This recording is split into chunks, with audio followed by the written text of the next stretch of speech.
Hello everybody, my name is Christian. Welcome back to Christian's Weather and Forecasting. As of recording this, today is February the 2nd, so happy Groundhog's Day to everybody who is celebrating that right now.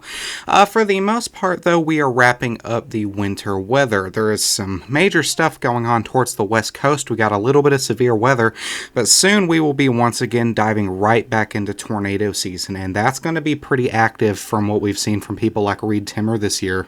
Most forecasters, are predicting an elevated type of tornado season this year for most of all the states. So as we begin to start covering that for the future, we're going to be wrapping up the winter weather and things like that. So for today, like I just said, we got a little bit of a severe weather threat before the weather kind of calms down.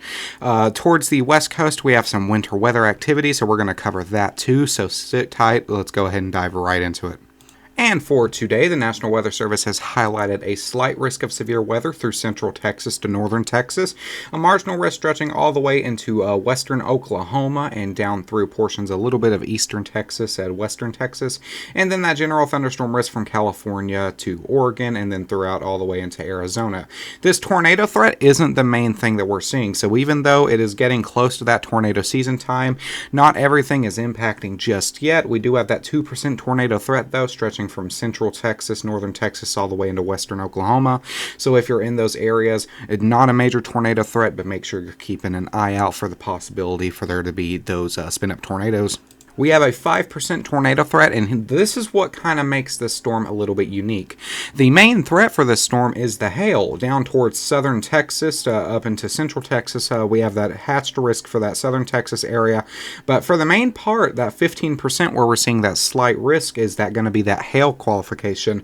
And just like the tornado is there, the wind is there, but it's pretty rare to see hail be the center of the threat, and that's kind of what it's looking like for this storm. Now, if we're looking at when these storms are supposed to start, the storms towards the Texas-Oklahoma panhandle will begin to starting up about 3 o'clock, and then about 4 to 5 o'clock, that storm area, which will have possibility of being some discrete, so possibly see maybe a little supercell or two pop up there. That will be moving towards 5 o'clock this afternoon, and keep in mind this is Eastern Standard Time where I'm at. And then these storms down here towards 5, 6 o'clock, they will begin to fire up, and towards the central late night hours, towards like 8 and 9 o'clock this afternoon, is when that threat for you guys is going to pop up there. And even on this one, we can see some of these storms possibly trying to stay discrete, like that one, for example, or this one right here. So that tornado threat, and you can see also along with that the little pink that is in these storms. So if I zoom down to this one, for example, that is very much probably a hail core on reflectivity, again, for like this one up here. So that hail threat that will be there is very visible on the composite reflectivity model. By 10 p.m., back towards the panhandles, more storms will be firing up and will bring a possibility for that tornado threat and that hail threat.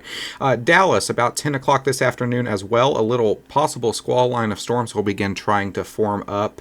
And then as we move up to 11 and 12 o'clock, these storms will once again be possible to gain more intensity as they move into the southern Oklahoma area down here and off to the east, as well as another area of storms back here towards the west of Killeen firing up again. 1, 2, 3 o'clock, the storms might die down with a little bit of heavier stored areas from like east of Waco down to Houston, Texas.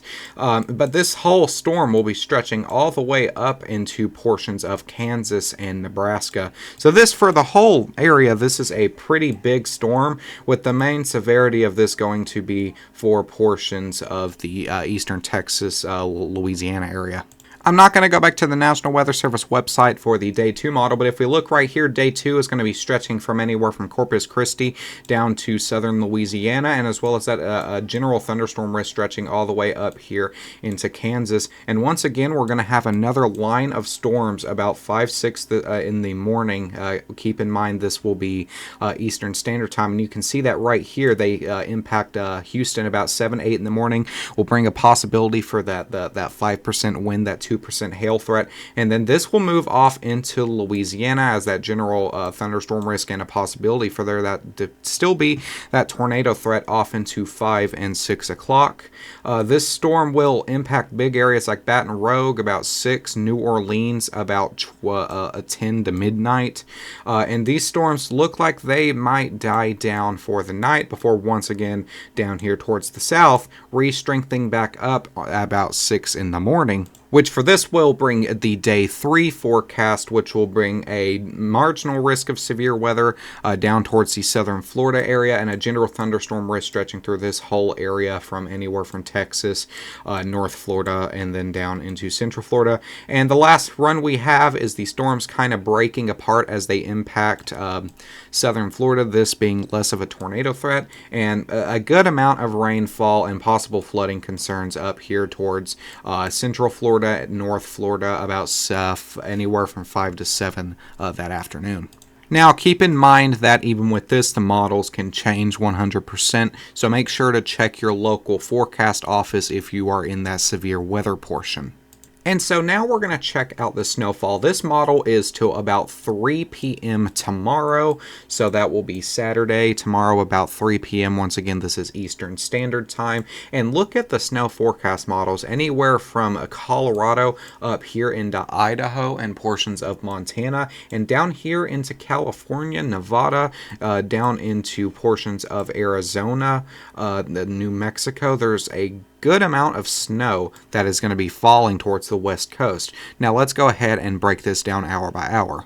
Now, areas towards the Denver area down into Idaho, you guys are going to be seeing a good amount of nonstop snow. So really quick, I'm going to play the model, and we can see the snow kind of popping up here towards the Denver portion in the Colorado area and up into Idaho, and we don't have the rest of that model, but you can kind of see right there, if we keep swiping it through, it's going to be, for the most part, where that winter storm warning is nonstop snow, and that's going to bring the possibility for there to be those elevated totals.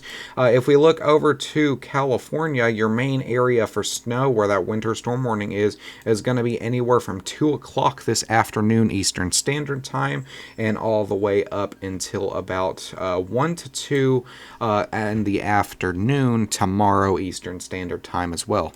If we're looking at Arizona and New Mexico, the snow once again won't be as non-stop, but you will still have possibility for there to be those elevated totals anywhere from now to Eastern Standard Time, and then all the way up into portions 5, 6, 7 in the morning for Arizona.